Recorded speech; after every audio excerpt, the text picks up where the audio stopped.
matters, insurance binders, flood insurance concerns, home inspection questions, environmental worries like radon, lead paint, and mold, mortgages and loan programs, staging tips and ideas, real estate contracts, market trends, home values, and more. It's a talk radio show, and you can follow along online. All right, 30 seconds. Here we go, and have a great show, everybody. Don't forget 18 on the traffic. 00. We love to talk real estate. If you missed any of our shows, you can listen on my podcast at talkrealestateradio.com. If you would like a one-on-one consultation with me regarding your loving the lettuce, Dustin, by the way. Purchase, you can connect with me anytime at bostonconnect.com or 781-826-8000. Now, sit back, relax, take good notes, and let's talk real estate. Hello, this is Sharon McNamara, and you are, of course, listening to Talk Real Estate with the McNamara crew here, and we also have special guests going to be joining us. And we have a little bit of a short timeline here with our introduction tonight because we have to check in with Lisa DeMilo in the WAC Traffic Center pretty soon. So right before we get to that, I'm not going to tell you I'll tell you who our guests are. Team Flynn. Hello, Trish and Nick Flynn. Thank you for joining us. Thanks for having us. Yay, we're so excited. And I'm not going to tell anyone our topic yet because we're going to have a contest. And hello to Dustin, who is in the city right now. Hello, how's it going? It's going great. I have Mary with me, and we have Melissa, who is getting us hooked up on Facebook Live, so you can watch us there. We also have a link, so if you want to join us through Zoom, we can certainly do that. But we're going to have a contest, okay? If you can tell me the third person to call Ben at the studio, 781-837-4900, 781-837-4900, and tell us what Fsbo stands for. If you're a real estate agent, you can't call. That's cheating. FSBO. Tell us what it stands for. $25 gift card to Dunkin' Donuts. Speaking about Dunkin' Donuts, it's people's favorite thing to do when they're driving in traffic in the morning. I wonder what they drink on their way home. I don't know, but Lisa DeMilo will know, and she's going to give you the WATD Traffic Center news right now. That was really good. That was good. Yeah, that was pretty good intro, wasn't it? Well, Route 44 West is self-approaching a rollover at Route 105. Expressway northbound is inching along from the Braintree Split to Furnace Brook. Then you're slow from the Mass Pike up to the tunnel. Southbound jam from the tunnel down to Columbia Road. Then you're on the brakes from Bryant Ave to the Split. Route 3 South delays from the Expressway to Union Street. 93 North is stop and go from Route 37 to the Braintree Split. Southbound slow from the Braintree Split to Route 24. And Route 24 South body delays from 93 to Route 139. This report is sponsored by Amazon. Amazon is hiring. They've got boxes full of what's important to be packed up and delivered. Enjoy benefits and flexible shifts. Go to Amazon.com/apply. Amazon's an equal opportunity employer. Traffic on the 9s every morning. I'm Lisa DeMilo in the WATD Traffic Center. We now return to Talk Real Estate, sponsored by Boston Connect Real Estate Services on 95.9 WATD. And we're back. Hello to all of our South Shore neighbors. This is Sharon McNamara from Boston Connect Real Estate, which is the sponsor of our radio show here, Talk Real Estate Roundtable. We're calling it a round table because we're sitting at one. It's been a very long day. But we're going to have a roundtable discussion tonight. But right before we went to the news for traffic, I said if we had any callers. Ben, did we get any callers that we're going to attempt our contest here? Well, the show just started. The night is young. We're going to get them right on in again. Give them the number, Sharon. Okay, so 781-837-4900, 781-837-4900. This is for a chance to win a Dunkin' Donuts $25 gift card. If you are the third person to call Benjamin at the WATD studio and tell us what FSBO stands for, FSBO. If you can tell us what that stands for, you're going to win that contest. In the meantime, what we're going to do is introduce our guests. So who wants to start that process? Well, Mary has known them the longest. Mary, why don't you give them their introduction? Have I really, though? So we, before we came back from break, we introduced our guests. We have the Flynn team here, and Team Flynn. You know, however you want to say it, but it's Team Flynn. Team Flynn. Yeah. However you want to say how it. I want to say it. But it's They'll say Team Flynn. Thank you. Okay. So, which is comprised of Flynn, yeah, right, Trish Flynn, and Nick Flynn. So why don't you guys tell everybody who you are, how long you've been with the office, how long you've been a team, and where you kind of focus. Cool. So I've been an agent with Boston Connect since the very beginning. So just over 10 years now. Holy smokes, it's crazy. And Trish talking too. yes, that's yep. And so I've been, doing this full time since way back when. And you Yes, really I helped out some newer agents and did that in the beginning, and helped out Sharon in the beginning, and then Nick joined me a year and a half ago. Yeah, closing in on 2 years, I think. Yeah. Oh, wow. There. Yeah, That went by fast. which is weird to think about because I'm like, it's been such a joy that I don't. Working with your wife, Well, going and home. I'm like still on the real estate honeymoon where like people tell sob stories, and I'm like, oh no, I still like this. for Nick Flynn over there. But then there's Trish, who's like, listen, I'm going to slap you right back into reality. This is something Sharon told me right from the beginning. You are not going to enjoy this process. I know. Yes. So, It's hard. It's hard, but rewarding. It's very, it's like, yeah, every job has its bad times, but for the most part, it's been a blast. I've loved it. I'm so thankful, so appreciative to have somebody else to help me, help my clients, help our clients, and working together. And as you know, like real estate, you have to be in so many places at once all the time. So that's works out pretty well. Well, yeah, that's the thing, right? You guys Trish, you were obviously killing it, right? Yeah. So bringing on Nick to kind of help out and be able to provide your clients with an even better service so that you can divide and conquer. That's like the pros and cons of having a team, which we could do a complete and total different show on. Yeah. But you guys, you obviously enjoyed that because Trish, you were solo for a while. Now it just makes a world of difference, right? It does. It's like you don't drop balls because somebody's there to help you, like with everything, just like stupid little things to huge things. When you have to drop everything to run to go do something, we have the ability to do that. Yeah, you give up some control, but I don't believe it. That's not an easy Oh, thing. really? We might be having that transitional problem ourselves on our team. So, It's so hard. was it one thing too that it was probably very surprising because, so just so everybody knows, Trish and I've known Trish since she was in high school, and we were at St. Joseph's the Worker Church. She was one of the Vacation Bible School counselors, and Did you just say since you were in high school? She was in high school. Oh, I thought you said you. I No, was like, she wasn't even. I wasn't born. She wasn't even thought of. So, but we met there, and she babysat the girls, and wow, now Casey's engaged. Oh yeah, to Dustin. Congratulations to Dustin. So it's while you were in the office, I know Trish and Nick, because Nick, again, tomorrow is Veterans Day. So thank you very much for your services. We really appreciate you and everything that you've done for our country, and all of your friends who are living and have passed. So they gave a lot for us. So I know they had traveled a lot because Nick was a Marine. So Trish was back and forth to San Diego. She came back. I was their buyer's agent for a while, and Nick flushed every toilet for some reason or another in every house we went into. Do you still do that now? I'm just curious. yeah. Do you really?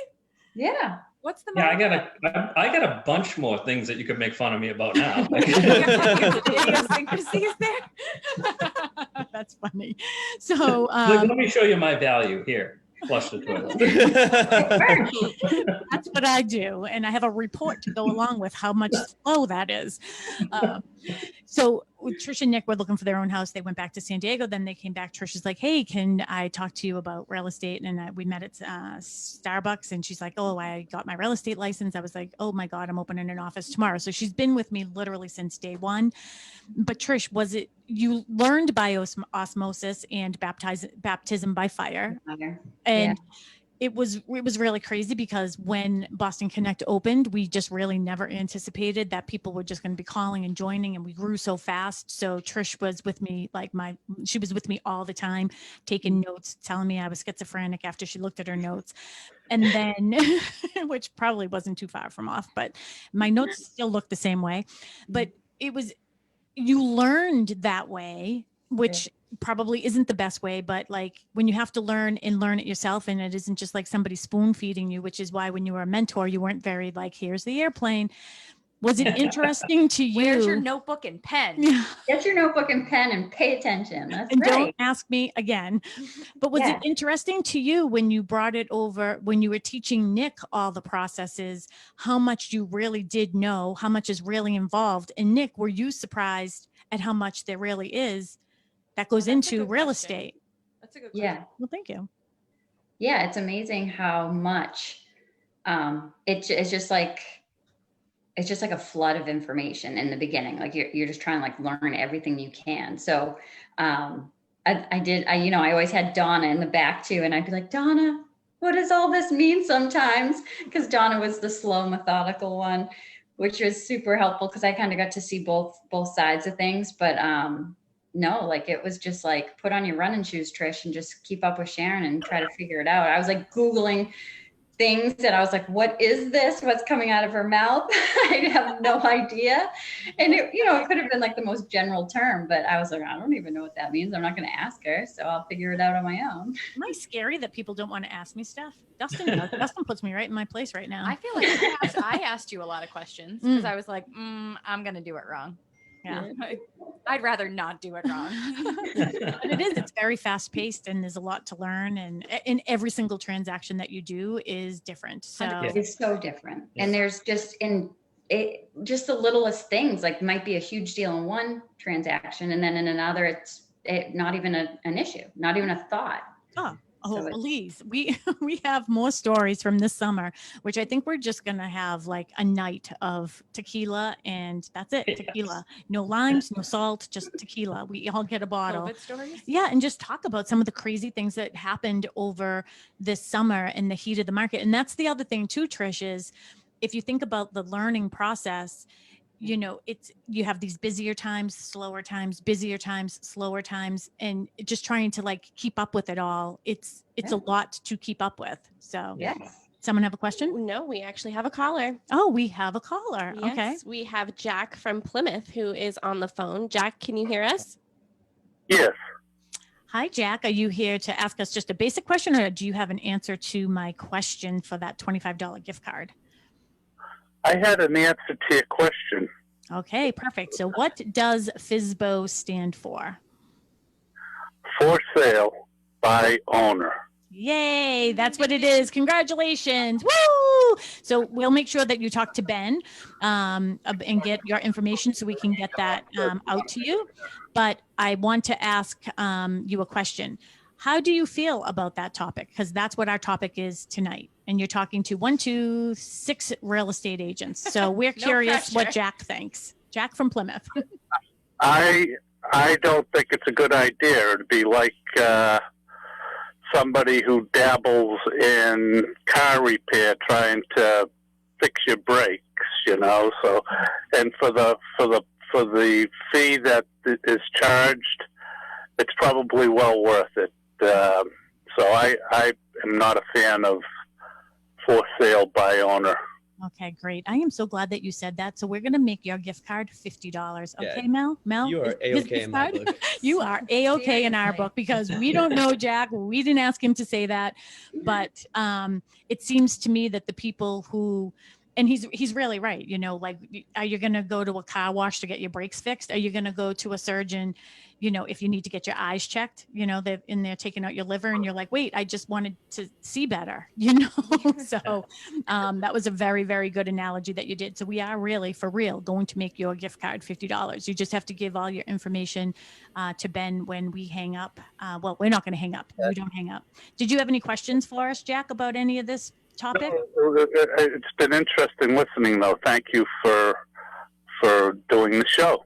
My pleasure. We're really happy that you're listening. And I hope if you have any questions while we're on air, feel free to call back. So just stay on with Ben, okay? And he'll get the information to us so we can get you out that gift card tomorrow. All right. Thank you. All right. Bye, Thanks, Jack. Jack. Thank you. Have a good one. Yep. So that was Jack from Plymouth, and he knew the answer. So who wants to get into what you want to tell everybody, Mel? What our Well, first we have a question oh, okay. from Ken McCormick. Okay, Ken McCormick. How yes. are my favorite girls doing tonight? Oh, I like that question. Yeah. What about me? We were doing good. Hold the tree.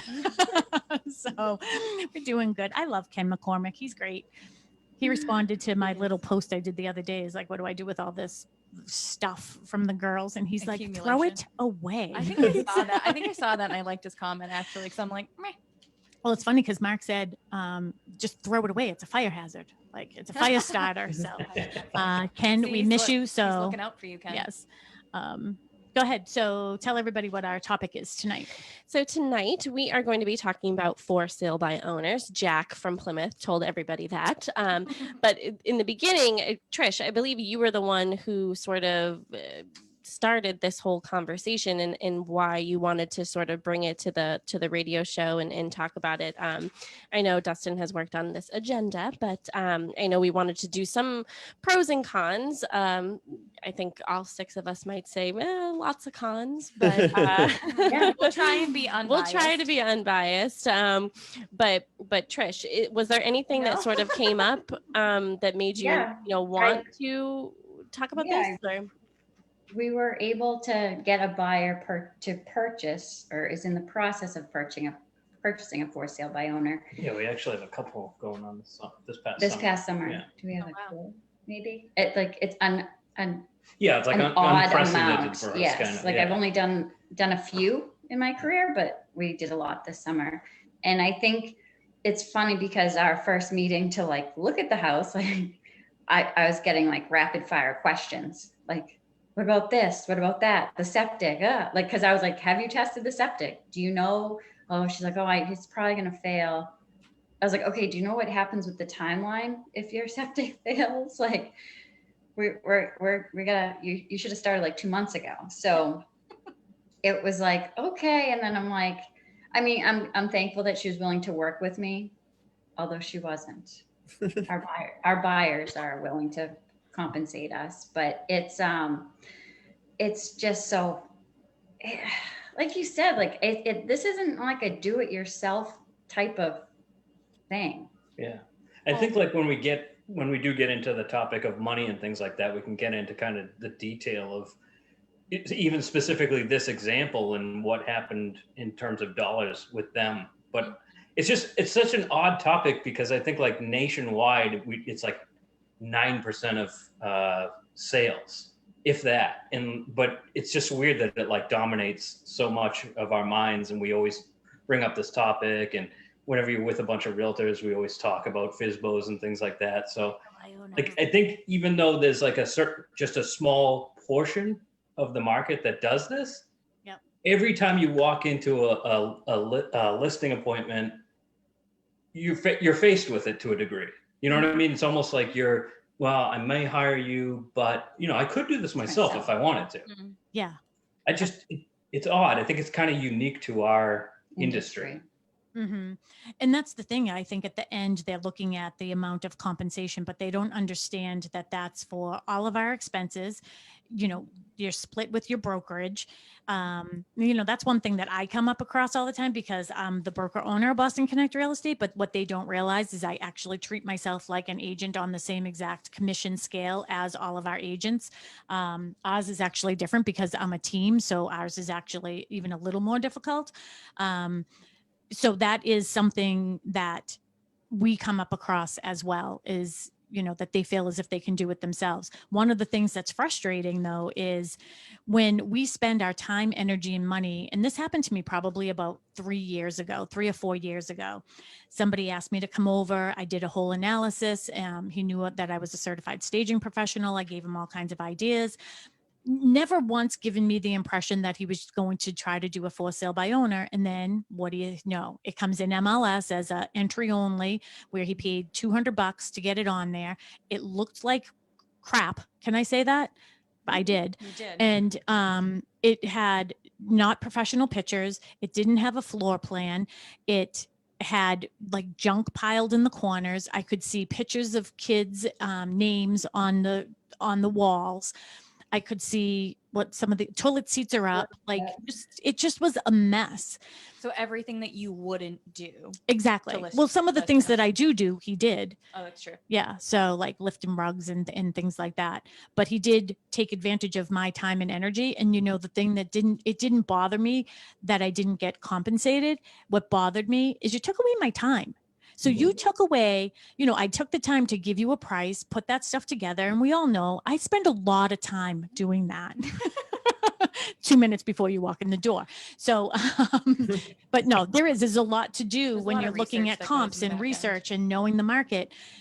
And again, if you just come to me and say, hey, this is something I'm considering, I just need a price. I don't know if I'm really going to sell my house or not right now. I told somebody recently, don't sell your house. I don't think that you should, but don't take time away from my other clients or my family or my puppies just because, you know what I mean? It's sort You're of afraid sneaky. to tell the truth. Yeah. But Nick, you brought up something about statistics. So, Dave Ramsey, who I like a lot, I saw him in person at one of the conferences that I went to. I think it was actually a Brian Buffini conference, and he has a great article, should I do a for sale by owner, but he does have some statistics in here. And Trish knows one of my favorite books from the National Association of Realtors is the profile of buyers and sellers, and it's all the information from the year before. So he came up with, this is from 2018, profile of home buyers and sellers. Sellers using the Fsbo option sold their home for less than the median, for the median. Now, how many houses have sold for the median this year? Not many. They've all been over it. Selling price of other homes. In 2018, Fsbo homes sold at a median of $200,000. So again, this is nationwide. That's a lot lower than the median price of $264,900 for agent assisted homes.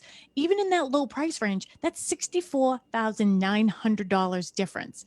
On a $200,000 home, if we were doing 5 apples on that, how much would that be?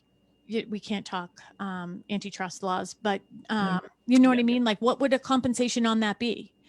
It's not going to be $64,000. It's worth hiring the professional, essentially. Well, that's the thing is if you take that amount of money off and now you're down to $250, we're still $50,000 above where they're talking. Yeah.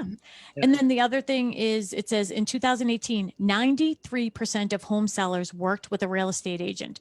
That means only 7%. So you were really, really close, Nick, of all home sales were Fsbos. This was also a decrease in Fsbos from 2017 and the lowest Fsbo total recorded since NAR started reporting the numbers in 1981. So with the help of real estate agents, it was about people were getting 25% higher than the price for sale by owner homes. Yeah. So statistically, we can end our show right now. Yeah. Stats don't lie. I'm going to drop the mic because that's how we go. 25 to 30% over the course of a couple $100,000. It's a lot of money. You know, if you're getting into some of like the average price ranges on the shore, you're talking close to like $100,000 in that situation. You know? I know. And and I guess just to dive into it, we just kind of saw it on a house where, the people they wanted to sell on their own. And I feel like the house was probably $50,000 under market value. Awesome for our buyers.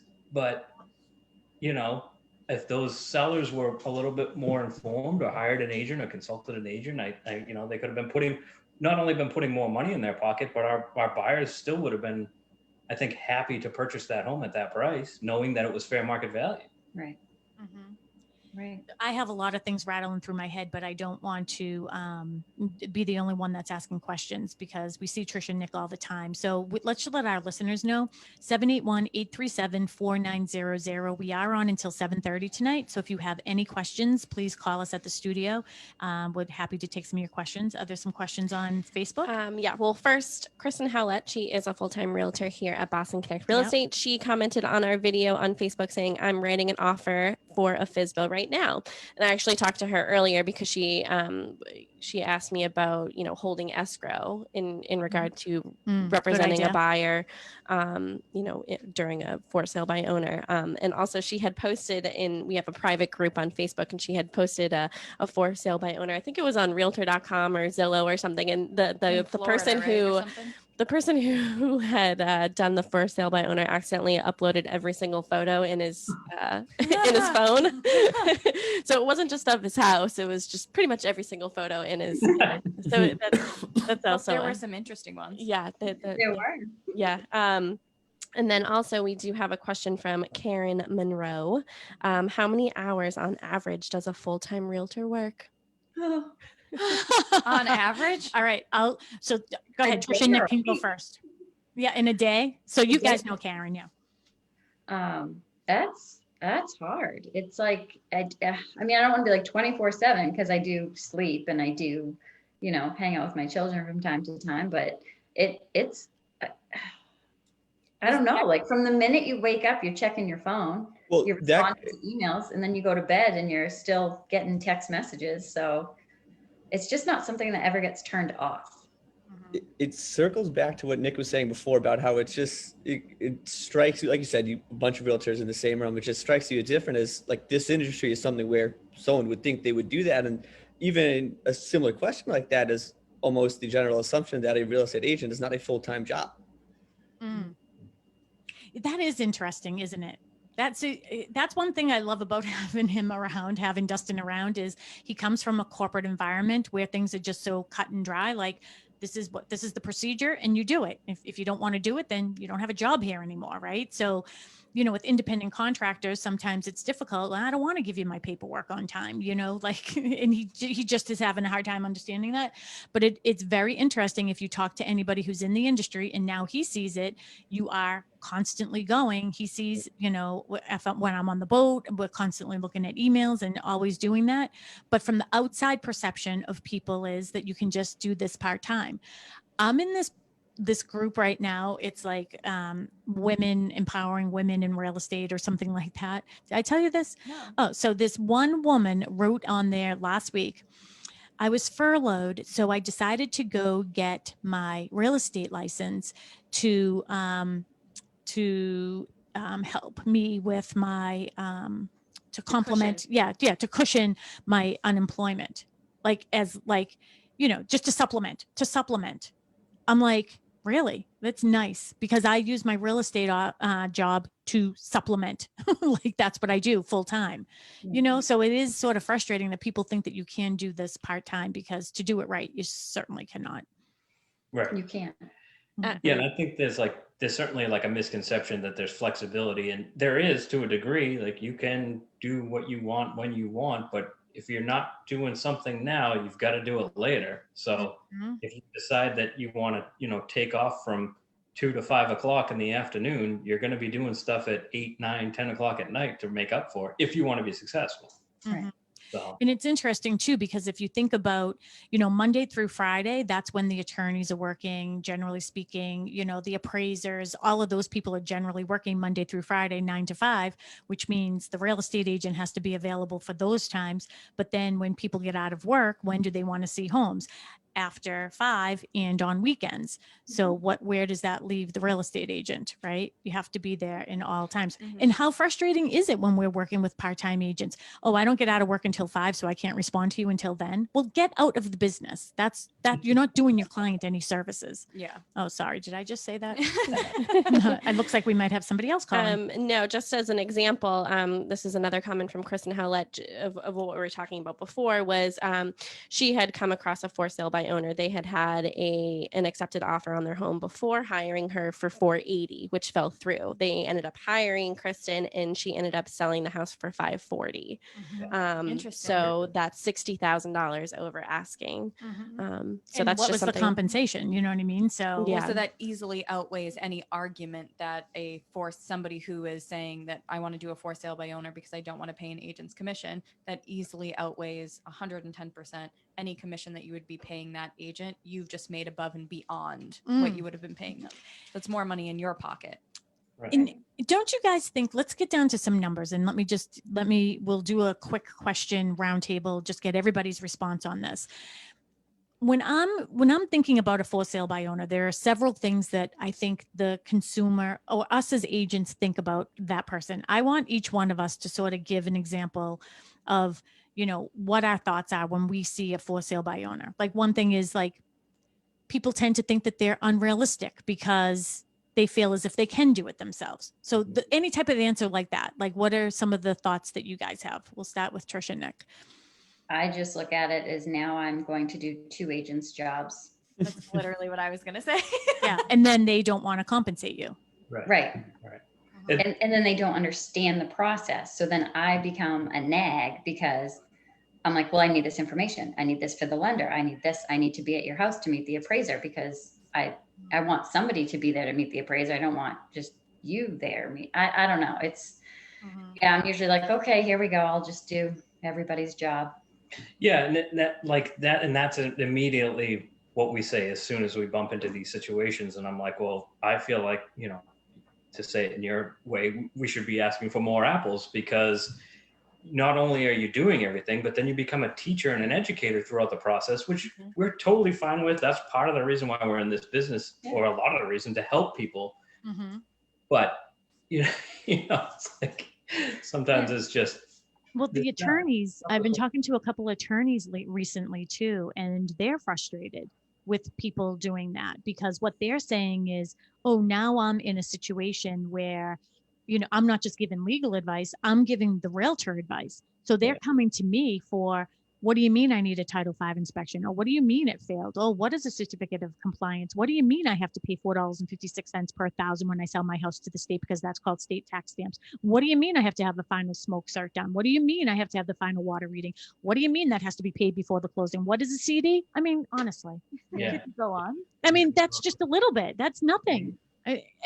What do you mean that someone's just going to show up in my yard and start surveying it? What do you mean my shed is encroaching on the other guy's land? What does that mean? What am I going to do? What do you mean I have an easement? Like, you know what I mean? There are so many things. What do you mean I have a title issue by closing? Yeah, I could still stay here. Well, and just think about how many phone calls and text messages you field throughout the day, throughout a transaction that are basically that. Like, okay, what's happening right now? Is this normal? And a lot of times you're like, this is standard, this is normal, this is how it goes. Yep. But if you're doing it by yourself, you have no sounding board, you have no idea. Yeah. You have no idea. Absolutely. There's no room for leeway to be petty or stubborn because you're looking out for your own clients. And so once you realize the situation you're in, it's not like, that's not my job, you figured it out, you're selling it. It's, all right, I'm here to help now. How do we do this as quickly and as painless as possible?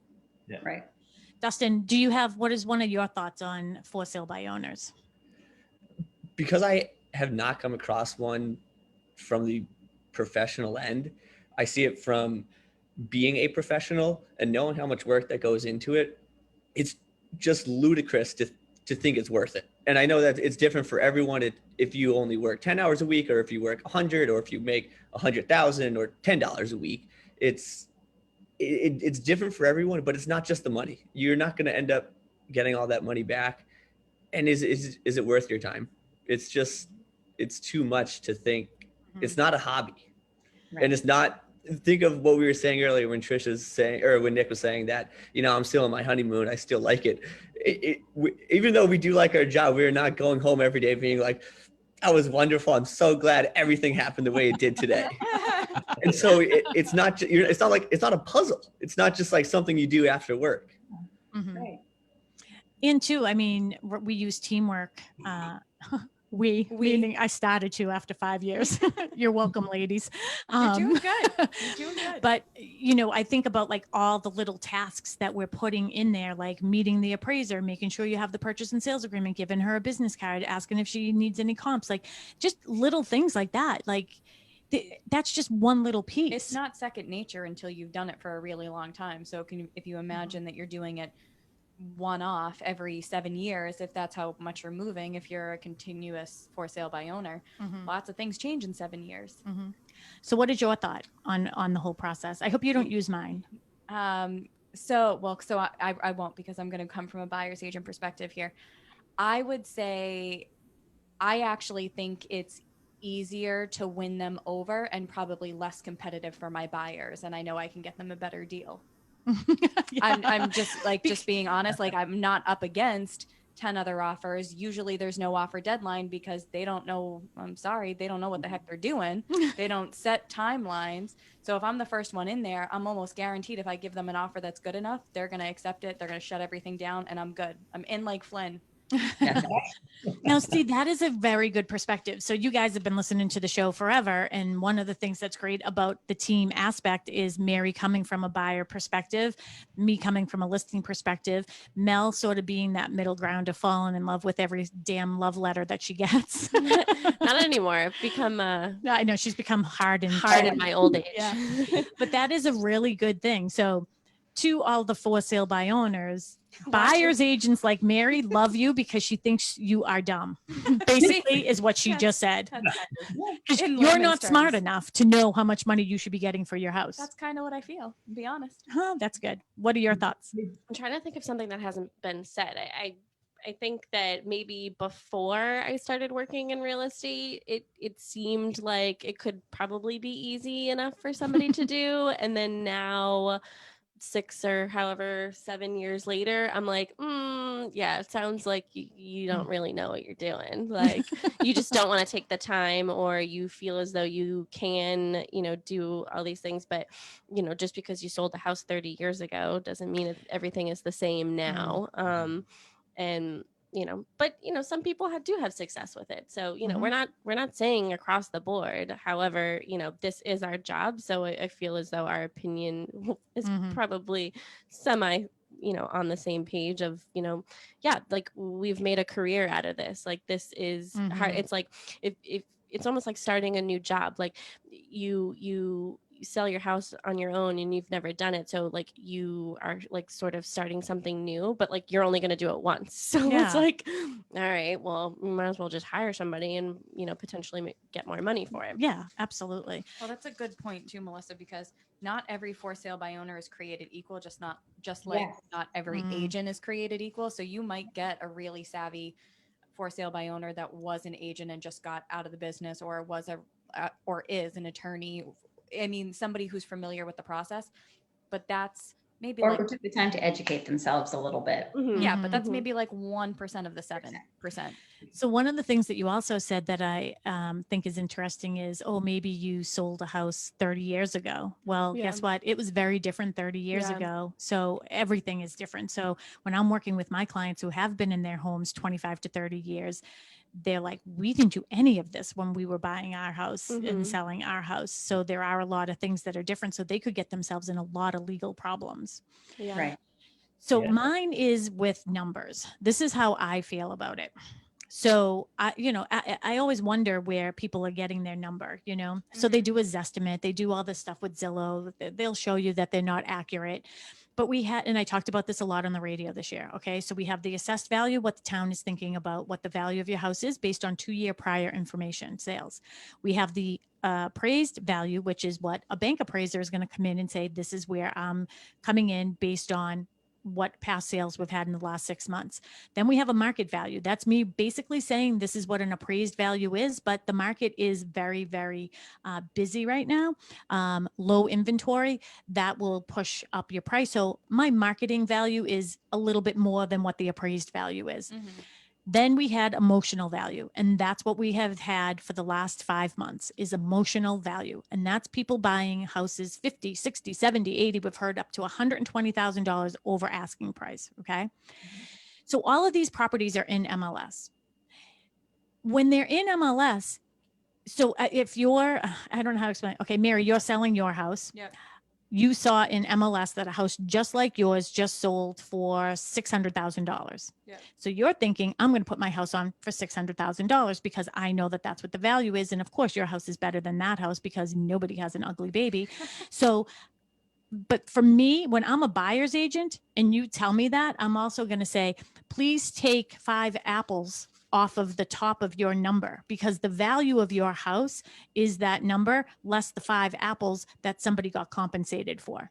So that's my approach when I'm the buyer's agent going after a Fsbo. It's like, well, I would just take that money right off the top. If you're not going to compensate me, I'm going to take 5 apples right off the top, and that would get paid by my client.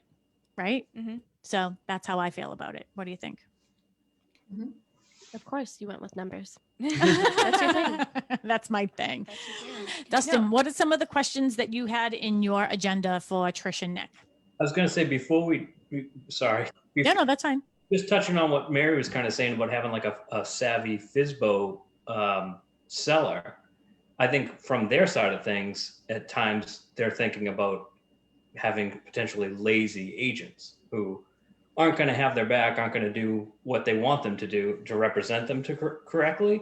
So it's like, you know, just like there's good Fsbo buyers and sellers and bad Fsbo sellers, realistically, there's good real estate agents and bad real estate agents. And I'll give a shameless plug, like Boston Connect has a lot of great agents that are not lazy and do things correctly and represent people correctly. And I think it's hard because sometimes someone who wants to sell their own house kind of puts a blanket policy on the entire industry and just considers us all lazy. And it's just not the case. It really isn't. And that's one of the things too, is, you know, with Boston Connect Real Estate, it's, you know, we're a boutique, but I love where we are right now, like the energy and everybody helping everybody. And actually I saw somebody needed something one day and I saw Trish responded, like, did you already set up the appointment? And I was like, wow, one of the busiest agents in the office just offered to help somebody else because she was away for the weekend or something with one of her buyer clients. And I just thought I just love this family that we've created here. And I know it sounds hokey, but it is such a great team. But I think that you're right. There was something I was going to say about good, bad, and indifferent agents, and I can't remember what it was now. So there it goes. That's 52. I'm having a concussion. It's gone.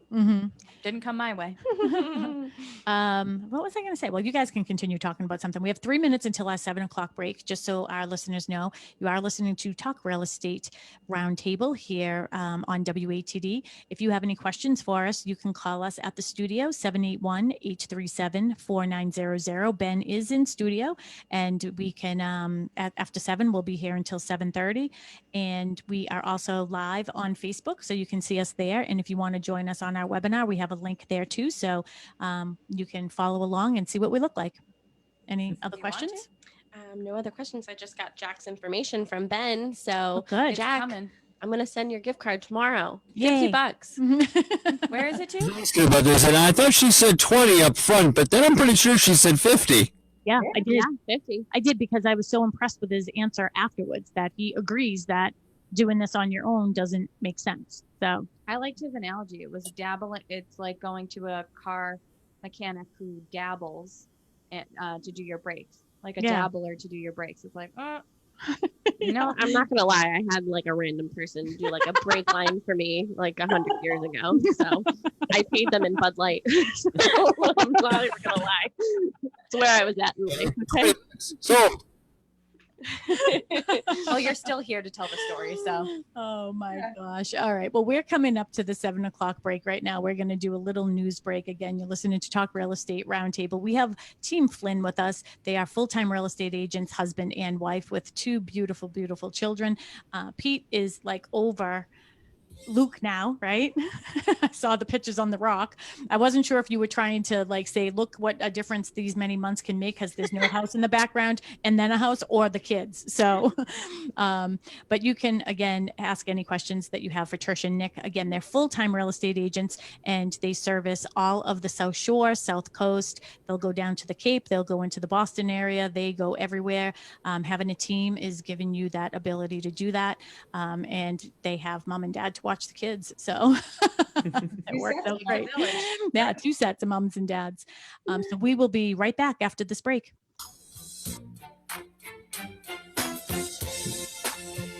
Trish and Nick, were there key points on this agenda that you want Dustin to sort of hit upon for you? I was just thinking maybe like overpricing their home, like the ugly baby type situation, and then just like not understanding the process and how like what's normal is normal, but they may get too emotional because they don't understand the process. I don't know. And being there for home inspections and things like that, like how comfortable is that going to be for everybody? Yeah, I didn't even let Nick stay home for ours. No, I know. It's true. Yeah. It's hard. It was very awkward. It That's really part was. of it, yeah. And That's I'm a definitely a big professional. part of it, yeah. Well, when I was having my COVID moment and I was trapped in my room for all those days and just waiting for I was like, all right, am I going to cough? Like, what's going to happen? Like, am I going to stop breathing in the middle of the night? Then I was sitting around by myself because I called it my coffin and everybody's life went back to normal. And there I sat thinking, and I was like, if anything ever happened to me, like, I don't want like people just going through my stuff, like throwing things out and purging and doing all. That's why I got another dumpster, and that's what I've been doing, purging everything. Because, the thought of having to do that is a little bit more than like, I don't want somebody else to have to do that. It's a lot. You guys just moved. Yeah. Oh, yeah. Yeah. Really? Yeah. What do I have? I guess nothing. I don't keep anything. I'm not a sentimental person. Everybody has stuff. Yeah. I have like one drawer full of things. Did you save all the boys' papers? I almost took a picture of the box. I have like 5 boxes. And I was like, you know what? Next time I get a dumpster, I'm just gonna. Oh, so you saved them? For this stuff. I do. I have I've saved. You won't throw them away. Do you have a walk-up attic? I do. That's where those are going. No, I don't. New house. It's a fire hazard. I'm. Can you show us around? I like your windows 6/1s. Yeah, it sounds echoey in there. You got furniture yet? Yeah, here. We're a disaster. So this is our office. Nice. I like that the TV's already mounted. There's a giant one. Nick's really good at that, isn't he? Nick's oh my gosh. All of our TVs are mounted. The in-law TVs are mounted. Yeah. We don't have we have some closets, but we didn't get closets included. So we're still trying to, once all the clothes are in closets, I will feel. Mm-hmm. What do you mean you didn't get closets? You mean organizers? Like railing? Yeah, like a rod, a shelf. We have to do all that. They're closets though. Don't use, I'm on live on the company that I hired to do my closets. Don't use them. You can get all the stuff at Lowe's. As the storm center approaches, a gusty wind, the high 71. Wednesday night, showers will become rain at times with fog and muggy near 60. Thursday, the rain ending with a few showers, damp, a high of 64. Friday, much more in line with the season. As high pressure builds our way from Canada, times of clouds and sunshine, the high 55. Saturday, blustery, though dry, in the low to mid-50s at best with some sun. Looks like more rain will move in on the cool side as we go into Sunday. For WATD, I'm meteorologist Rob Gilman. This is Mike McNamara. If you have a financial question and are too shy or too busy to call us on our show, McNamara on Money, you can email us at questions@mcnamaraonmoney.com. As certified financial planner practitioners, we are knowledgeable about a number of financial topics. If we can't answer your question, we may be able to refer you to someone who can. If you take the time to ask the question, we figure we can make the time to answer it.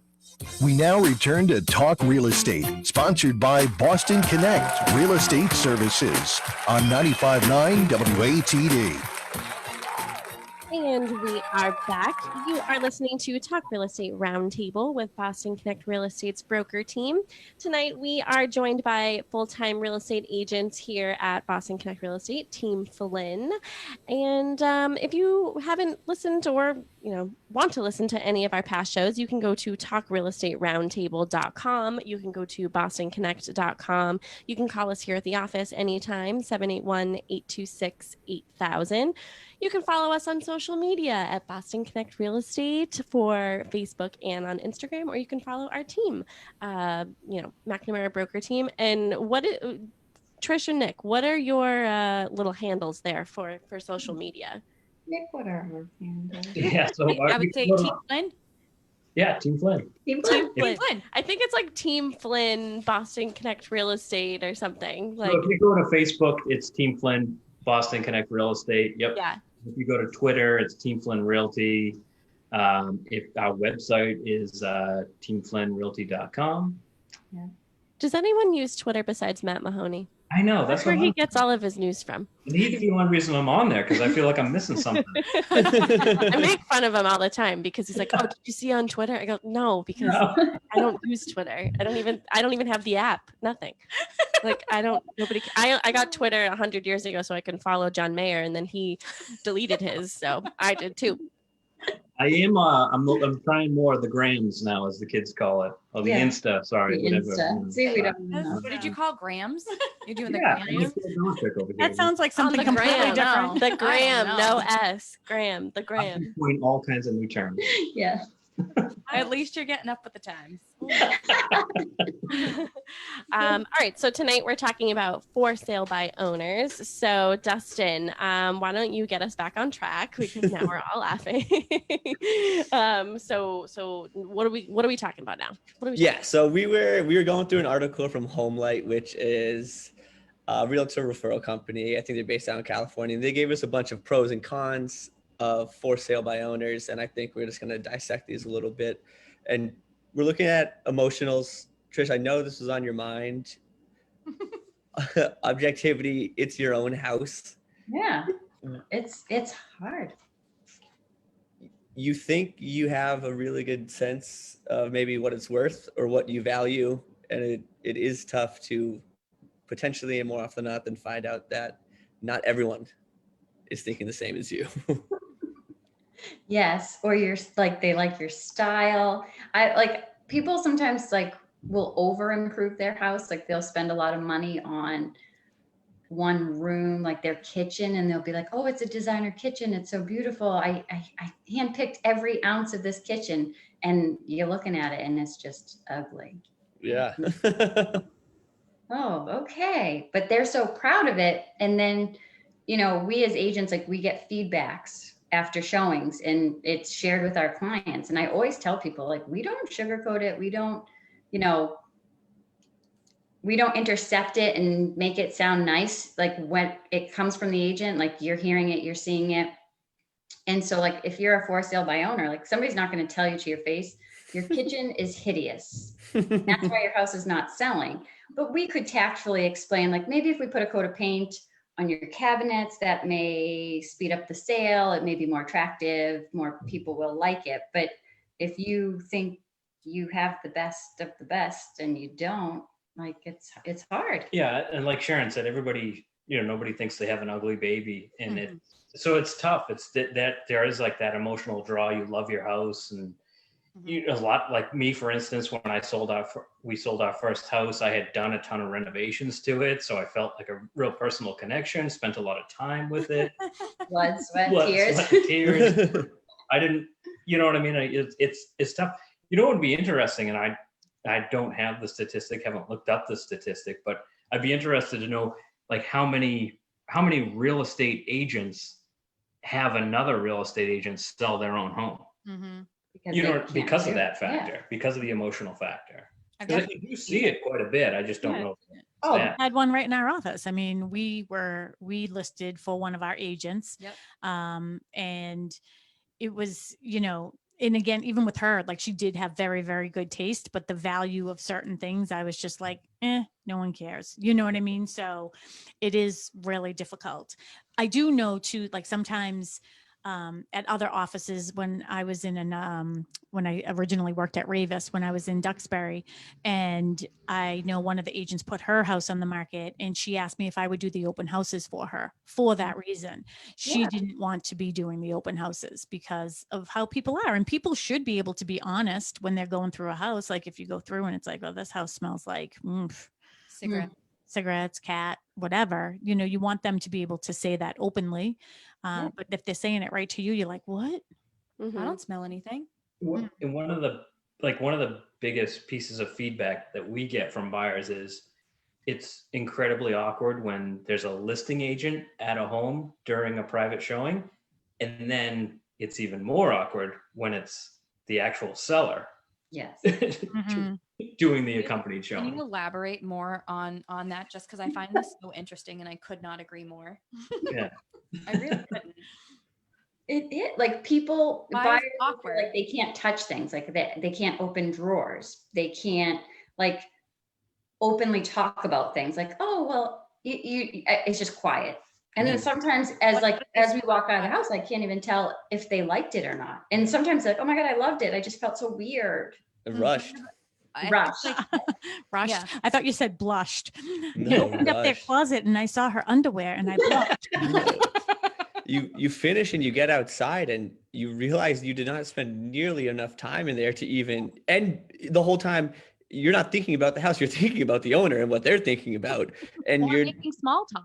yeah, The owner to like distract them and be like, hey, buyers, look at the house while I just entertain the seller. So I know. Just the other day I was doing it and I felt so bad. The seller wanted to be there as my buyer, but then his wife was in a nursing home and he was trying to get her in an ambulance to the hospital. And I'm like, he has it on speakerphone. And I'm just like, we need to leave. We shouldn't be here right now. And then I'm like, I felt weird. And I'm like the professional. I can only imagine. She was just like, okay, well, I think it's time to go now. And I was like, yeah, I think so. It's so strange. Do you have somebody who has a question? Yeah, we have a comment from Trisha's mom. Liz. I was very realistic about the house I lived in for 41 years. Because you had a good agent, Liz, I'm going to tell the truth here. I'm not going to let Trish and Nick talk. They talked about you every single day that came in this office. But was my father realistic? Yeah, that's really the question. Was Dad realistic, Liz? Nope. That's so funny. I'm only kidding, by the way, Liz. No. She was a great sport. She still yells at me, why'd you make me take down my garage? I was going to bring that up, actually. It wasn't me. So, oh my God. If you're doing one more open house, I can't do it anymore. I'm like, you can't do it. I'm the one sweating here. Yeah. Thanks, Mom. Right. Well, one of the things, it does make it really difficult when you're selling a family member's house. And when my parents sold their house in West Bridgewater, I remember doing open house over there. And it is weird, being that person, even though I didn't own the house, it's just that you're just too close. What are you laughing at? Well, just, finish your story and I'll say something afterwards. Okay. So, but then when my mother and sister ended up buying a house in Halifax, I helped them do that. They didn't take any of my advice. So then they decided to sell it and buy a condo. And I referred them to an agent. And I said, I do not want the referral fee. I want you to give it back to them to buy more curtains, because apparently I forgot the curtains in West Bridgewater were supposed to come with them. I was like, they're freaking Venetian blinds. Who cares? Get some more. Yeah. Anyways, that's my story. What were you laughing at me for? I wasn't laughing at you. I was thinking about when, so we sold my sister's house. So when we did the open houses, we did Saturday and Sunday, and me and Mel were there. And I was fine, but I didn't realize that every single time somebody walked in the house, I'm going, this is my sister's house. Or she would she would yell that at people as soon as people walked in, or she would start to talk about them, yeah, we have parties and family parties here, and be, oh yeah, by the way, this is my sister's house. You're such a geek. Look, she's turning. I felt so weird because I was talking about just, oh, that's Jake's room and so and so and blah blah blah blah blah, and I was like, oh, yeah, this is my sister's house. Well, you guys just had to go through it too and sell Nick's parents' house, right? Well, I'm laughing because Mary was trying to show Nick's parents' house, but I had the appointment with my own buyers. And I'm like, so she comes walking in and I start explaining the house to her, and she's just like, I'm just weirded out. What is going on right now? And I have no idea why you're here. Is this an open house? What? I had zero clue that is where they were currently living. It was so funny. So I took a picture of your sign outside because I was like, oh, this is really cute. I'm going to tell Nick and Trish that I'm showing their house or whatever. And then she opens the door, come on in. I'm like, okay. I was not doing accompanied showings. It was just, we were just back-to-back appointments. So that was so funny. I was like, oh, it all makes sense to me now. That is so funny. As you can see, we have a lot of fun here at Boston Real Estate. Hey, we don't even want to sell our own houses. Why do you people want to sell your houses? I don't get it. Well, I cleaned out my basement this weekend. I was like, I'm never moving. Like, how do people do this? The next time I tell somebody, it's really easy. You just start purging. Make a pile of the things you want to keep and a pile of the things you want to donate. BFD, folks. It all stinks. It's hard to do. Start early. Let It's like you you know. have like a full week of work just to do it. Yeah. I'm not done yet. Closings, like it is just, I always tell people, I'm like, oh, nauseous just thinking about it. But we do it. We do it all the time, but it's very stressful. Yeah, you did it 3 times within a year, right? For everybody. I did it 3 times in a pandemic with 2 children. And Oh my God, I'm literally feeling faint right now. And I'm not kidding. She's bright red. yeah. Yeah. I'm gonna pass out. All right, Dustin, next one. Track here. Light at the end of the tunnel. It's all good on the other end. Well, I want to give a sample though of something that actually I wrote down while we were talking about everything going on, and we're talking about pricing your house. And a lot of times you would think that the sellers are overpricing their house. Well, Trish and Nick gave an example. You gave an example of them underpricing a house. And I think that that is actually happening more than it isn't, because they're not putting into effect the appraised value. Maybe they're using that, getting, an independent appraisal, which I think is smart. But now what about market value? What about emotional value? So there was a neighbor, I'll say it. It was a neighbor on my street. Great people. They decided to list their house on their own. I would have been happy to help them in some capacity, but they didn't call me. So there you go.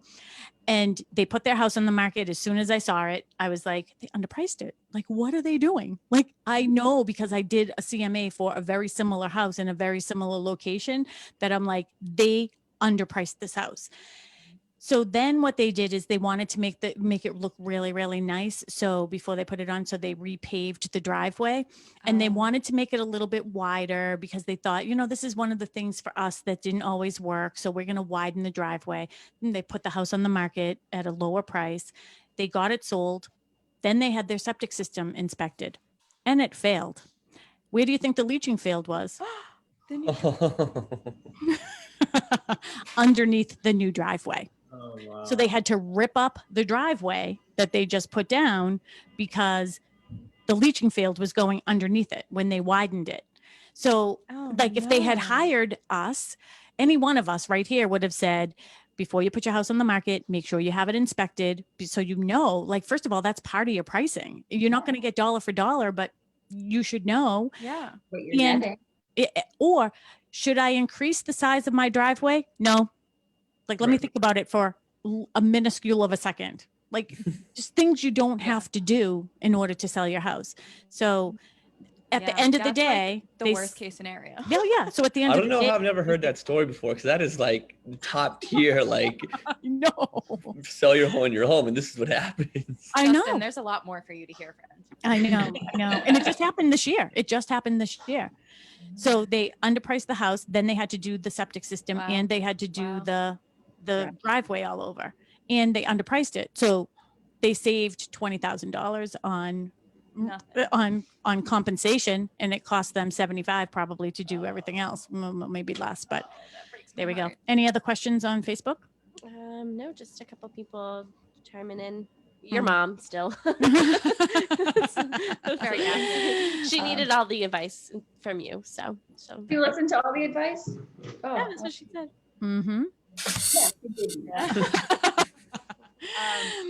One thing that I found interesting, and I don't know which article, you guys printed out so many, I don't know which article it's from, but they say that there's a study that was done by the National Association of Realtors back in 2014. So this is same thing, national. The median price of for sale by owner homes was 210 in 2014. Obviously, we're much different right now.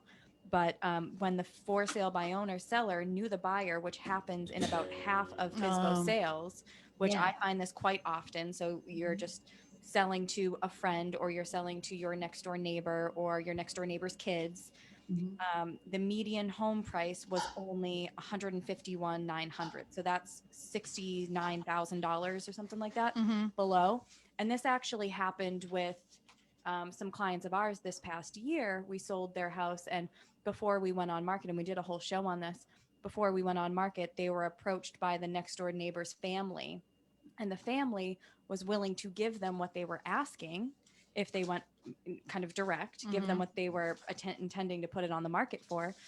But our advice was to still put it on the market, and they received offers excessively over asking over that. So well above and beyond paying for any fee that they were compensating Boston Connect Real Estate and then some to go to their next house.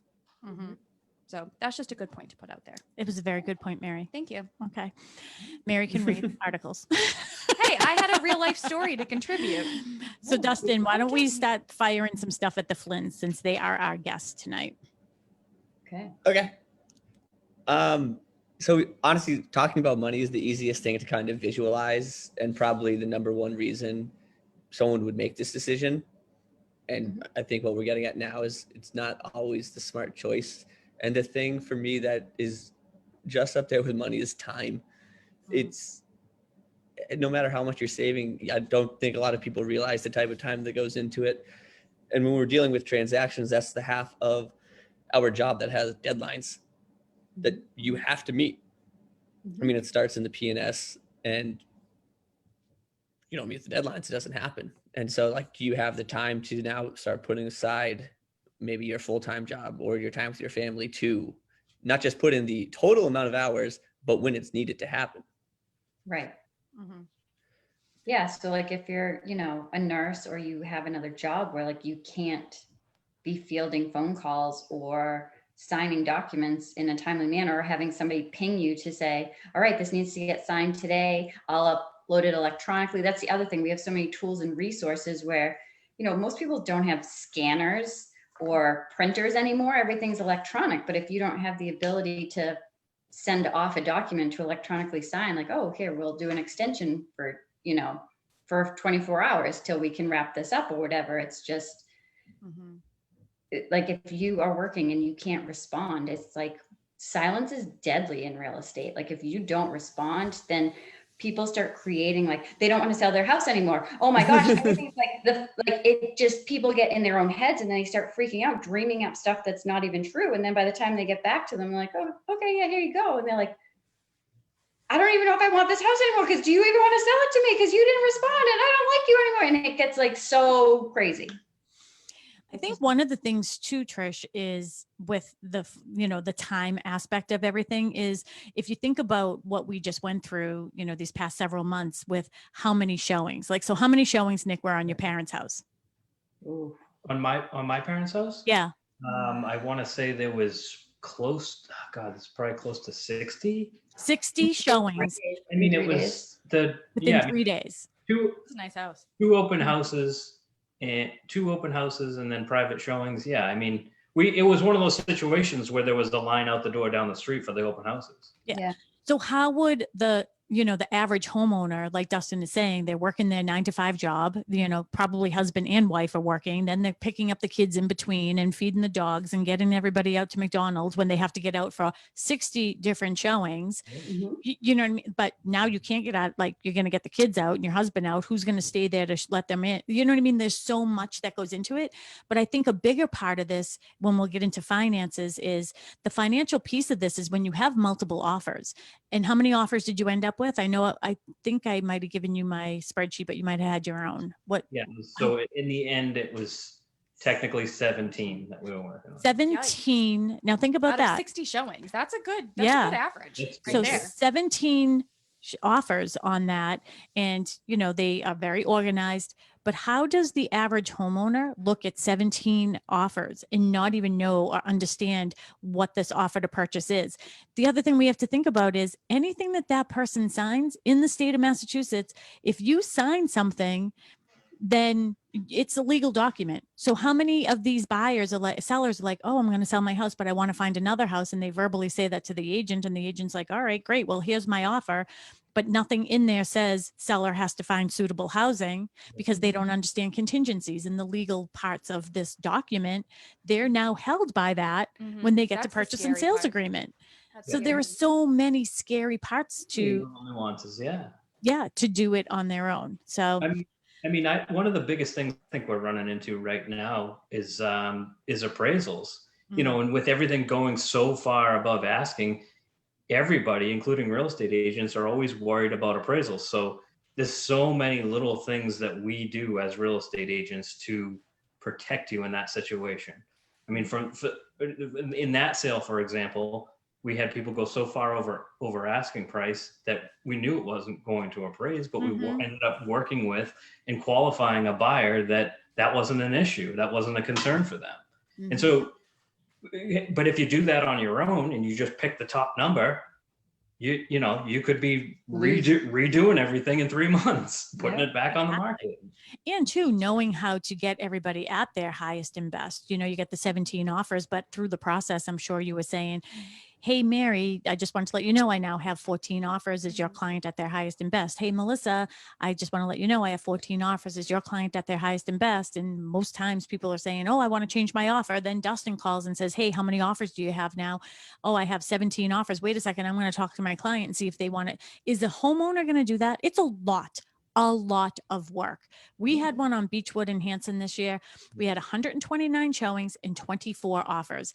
And it was crazy trying to get everything all lined up. It took Melissa and Dustin a full day to put all of those offers together and put them in a spreadsheet so they made sense.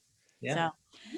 So tonight our topic, like even buyers maybe not wanting to work with an agent because they think that they're going to get a deal, but if any offer is incomplete, it's tossed out. Like you have to cross your T's, dot your I's, make sure all your paperwork is in order and is easy to read and nobody has to chase any one document down. Like, The other thing too, Trish, is, I'm sorry, Nick, to cut you off, but you're working as a buyer's agent because you were talking about your examples of working with a buyer.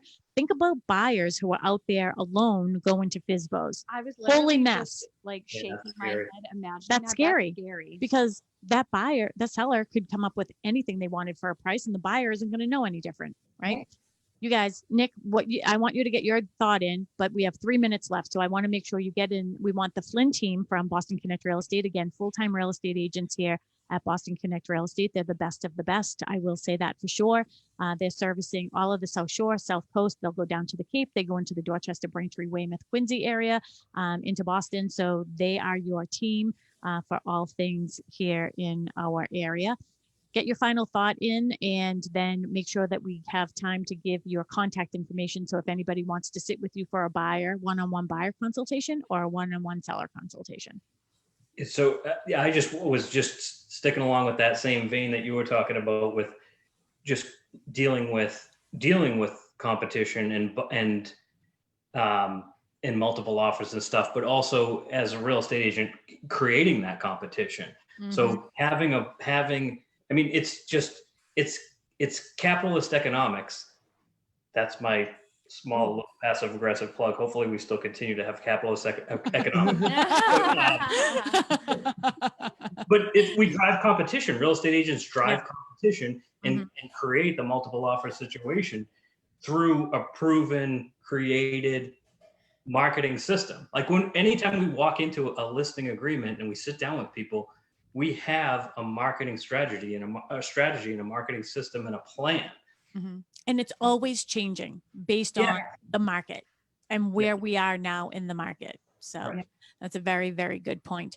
Trish and Nick have a lot of other really good points, and we're hoping that one of the things we're going to be working on is having a podcast for our real estate agents so they can have a couple really solid hours of talking about this stuff, having roundtables, webinars, and everything here right at our roundtable.